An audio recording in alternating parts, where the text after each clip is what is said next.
In some states, poison control centers have received a dramatic spike in calls tied to ivermectin. That's the anti-parasite medicine that is viewed by some as an important drug in the fight against COVID and an alternative to vaccines. But there is no definitive research saying that, and there's a fierce battle now playing out within the medical community as a result. Our Steve Osensami takes an in-depth look at the issue and the role that misinformation is playing in its popularity. Come here. My brother, he called. He said, I got diagnosed with COVID. He said, you know, I tracked down a doctor who got me some ivermectin. The controversy around ivermectin. Ivermectin. Should ivermectin be used to treat COVID-19? People want to believe in miracles. People just come in, oh, do you have ivermectin?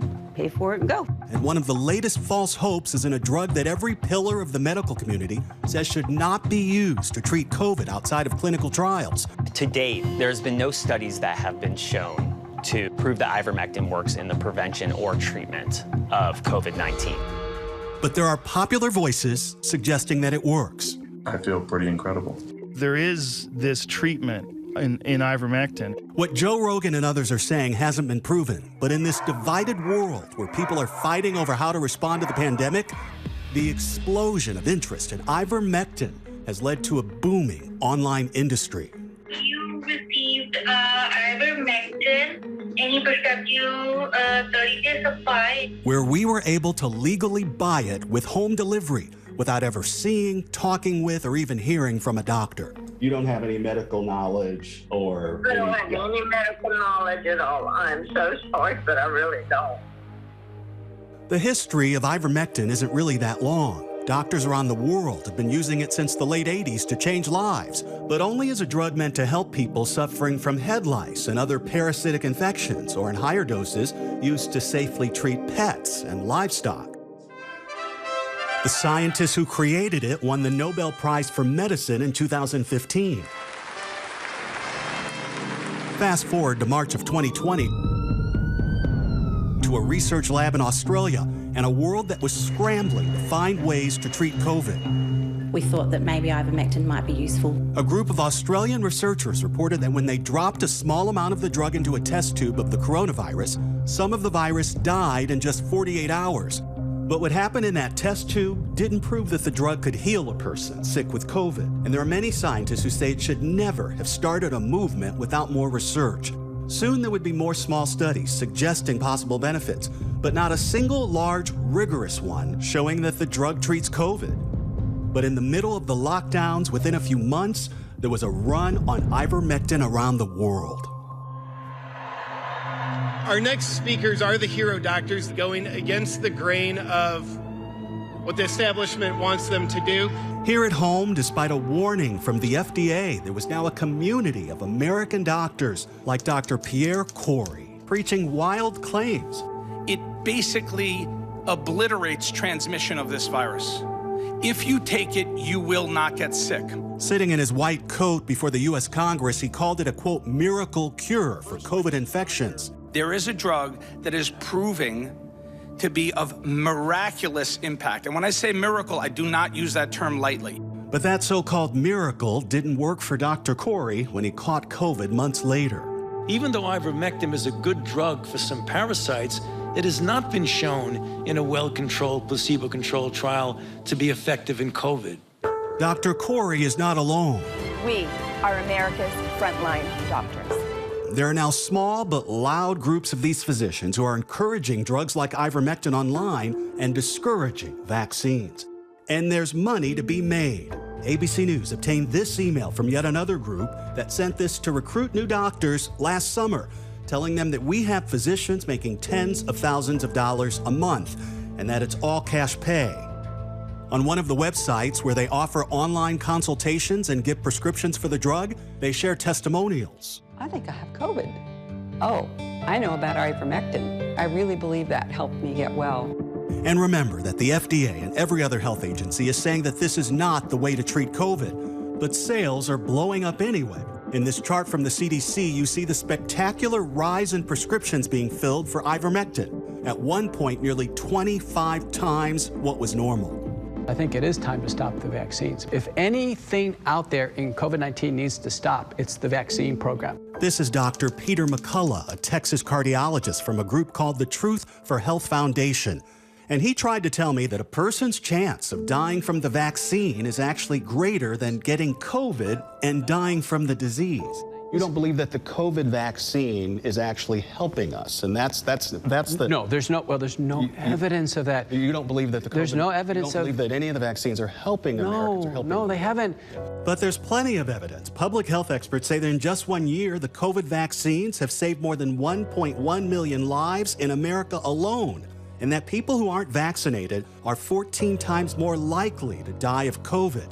He still argues that instead of the vaccine, doctors should be encouraging early treatment with medicines like ivermectin in combination with other therapies. And he says he's hopeful about a new drug to treat COVID from Pfizer. A lot of patients are coming in and demanding some of these drugs. Nurses are being threatened and sometimes physically harmed. There's a poison in the air. And a lot of people feel that people like you are putting it there. I've never heard that before, but I can tell you. If a patient is being denied ivermectin, should they be outraged? Patients have seen their family members die. But the growing outrage now is from the overwhelming majority of the medical community, saying that these doctors are dangerously spreading misinformation. The message is the same from the CDC, the FDA, the NIH, the American Medical Association, and the World Health Organization, that COVID-19 vaccines are safe and effective, and that the benefits far outweigh any risk of harm. And like dozens of randomized trials before it, there's a new reputable study of 500 patients in the Journal of the American Medical Association that found, quote, no evidence that ivermectin works in reducing the risk of severe disease. Ivermectin is not a recommended treatment for COVID-19. It is not a recommended drug to prevent COVID-19. We went to Duke University in North Carolina, where they're leading the largest ever randomized study of ivermectin with patients across 50 states. You would be randomized between the active drug and the placebo. They'll soon answer if it helps treat COVID at all, and right now, they're not recommending the drug either. I certainly understand at the beginning of the pandemic, when we did not have an understanding of what may or may not work, that people were looking for solutions so-called off the shelf.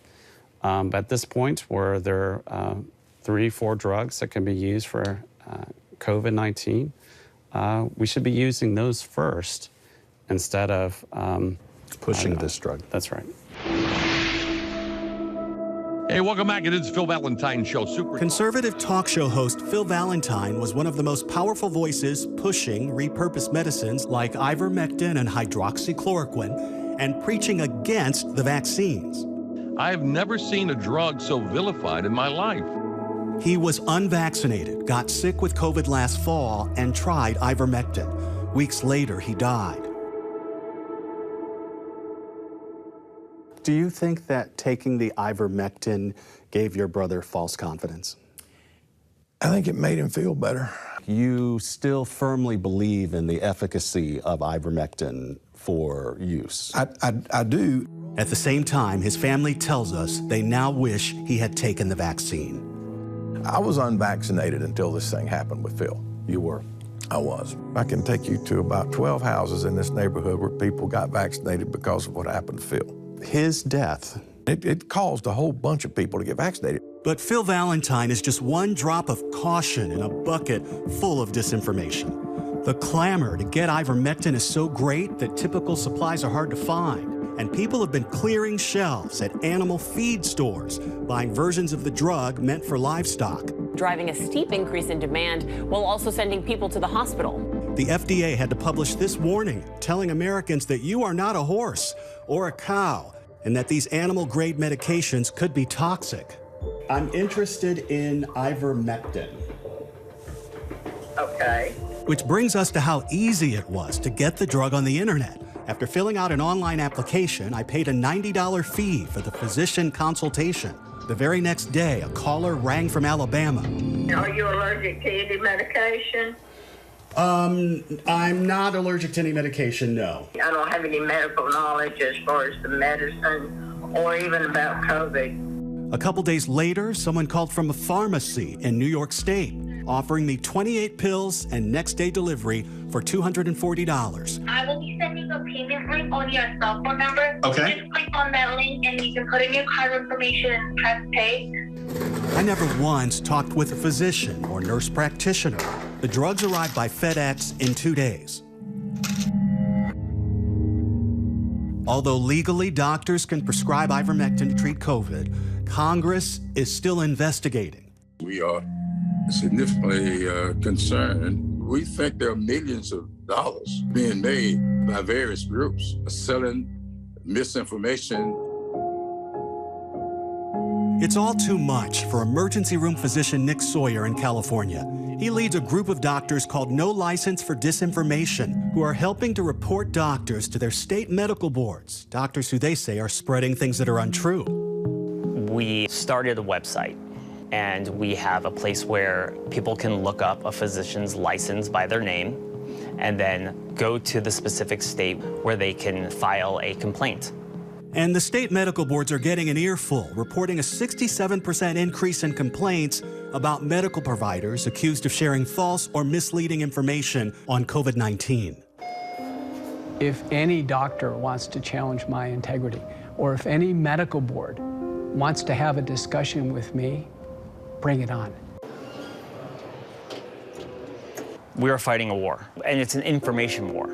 And it's based on this understanding of what we're seeing in our hospitals, the unnecessary suffering and death of people who were refusing to get the vaccines. This is clearly a fight, because for many, the truth is often inconvenient, and people do love to believe in miracles. But right now, the science says that ivermectin isn't one of them. Our thanks to Steve Osensami. Hi, everyone. George Stephanopoulos here. Thanks for checking out the ABC News YouTube channel. If you'd like to get more videos, show highlights, and watch live event coverage, click on the right over here to subscribe to our channel. And don't forget to download the ABC News app for breaking news alerts. Thanks for watching.